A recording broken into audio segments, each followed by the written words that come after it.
चलिए तेजस 24 की शुरुआत कर रहे हैं। ईरान जंग के बीच 8000 पाकिस्तानी सैनिक सऊदी में तैनात JF-17 फाइटर जेट्स और ड्रोन स्क्वाड्रन भी भेजे गए। जानकारी के मुताबिक ये तैनाती दोनों देशों के बीच हुए रक्षा समझौते के तहत की गई है। रिपोर्ट में दावा किया गया है कि पाकिस्तान ने करीब 16 JF-17 fighter jets, drone squadron और चीन में बने HQ-9 एयर डिफेंस सिस्टम भी सऊदी अरब भेजे हैं। पाकिस्तानी सैनिक इन्हें ऑपरेट कर रहे हैं और खर्च सऊदी अरब उठा रहा है। जरूरत पड़ने पर पाकिस्तान और सैनिक भेजने के लिए भी तैयार है। हालांकि पाकिस्तान की सेना, विदेश मंत्रालय और सऊदी सरकार ने इस पर कोई आधिकारिक बयान नहीं दिया है। इजरायल ने लेबनान में हिजबुल्लाह को बनाया निशाना। IDF ने 30 से ज्यादा ठिकानों पर हमले किए। इजरायली सेना के मुताबिक अटैक के दौरान निशाने पर हथियार, गोदाम, निगरानी चौकियां और वो इमारतें थीं जिनका इस्तेमाल IDF पर हमलों की तैयारी के लिए किया जा रहा था। इजरायल ने यह भी दावा किया है कि हमलों में कई हिजबुल्लाह लड़ाके मारे गए जो कथित तौर पर आतंकी साजिशों की तैयारी कर रहे थे। इस ऑपरेशन के साथ ही इजरायली सेना ने फिर से दोहराया है कि वो दक्षिणी लेबनान में इजरायली नागरिकों और सैनिकों के खिलाफ खतरों को खत्म करने के लिए कार्रवाई जारी रखेगा। गाजा में 24 घंटे में 6 फिलिस्तीनियों की मौत, 40 घायल हुए, मलबे में फंसे हैं कई, अभी भी जान। सीजफायर के बावजूद पूरी तरह नहीं रुकी हिंसा। गाजा पर लगातार किए जा रहे इजरायली हमले के बाद ये आंकड़े गाजा स्वास्थ्य मंत्रालय की तरफ से जारी किए गए हैं और दावा किया गया है कि पिछले 24 घंटे के दौरान इजरायली हमलों में 6 फिलिस्तीनियों की मौत हो गई, जबकि करीब 40 लोग घायल हुए हैं। इस रिपोर्ट में ये भी कहा गया है कि कई पीड़ित अब भी मलबे के नीचे दबे हुए हैं या सड़कों पर पड़े हैं, लेकिन राहत और एम्बुलेंस टीमें उन तक नहीं पहुँच पा रही हैं। मंत्रालय के मुताबिक लगातार हमलों और क्षतिग्रस्त इलाकों की वजह से राहत कार्य प्रभावित हो रहा है। अमेरिका और ईरान के बीच तनाव जारी है और इस बीच ईरान में महिलाओं को दी जा रही है हथियारों की ट्रेनिंग। AK-47 असेंबल करती दिखी महिलाएं।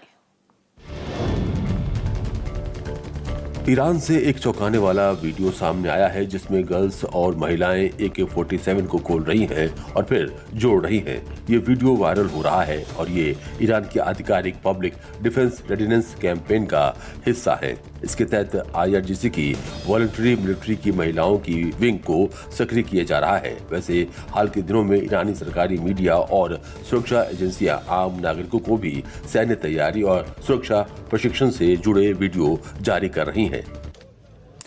स्ट्रेट ऑफ हॉर्मुज संकट से खाड़ी में फंसे 1500 जहाज, 20,000 नाविक भी प्रभावित हैं। ईरान और पश्चिमी देशों के बीच बढ़ते तनाव का असर वैश्विक समुद्री व्यापार पर गहराता जा रहा है। IMO ने जो हालात बताए उसके मुताबिक ईरान और अमेरिका इजरायल के बीच बढ़ते टकराव के बीच हॉर्मुज में करीब 1500 जहाज और लगभग 20,000 नाविक खाड़ी क्षेत्र में फंसे हुए हैं।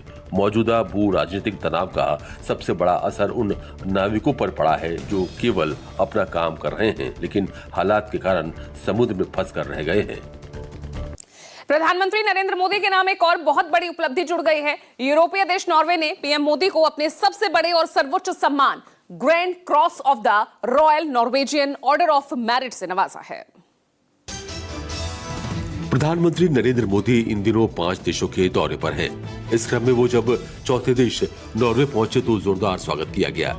एयरपोर्ट पर नॉर्वे प्रधानमंत्री जोनास गेहरस्टोर ने खुद रिसीव किया तो अलग अलग जगहों पर खास अंदाज में गर्मजोशी से स्वागत किया गया। नॉर्वे ने PM मोदी को अपना सर्वोच्च सम्मान grand cross of the royal Norwegian order of merit प्रदान किया है। PM मोदी के लिए ये 32वां वैश्विक सम्मान है।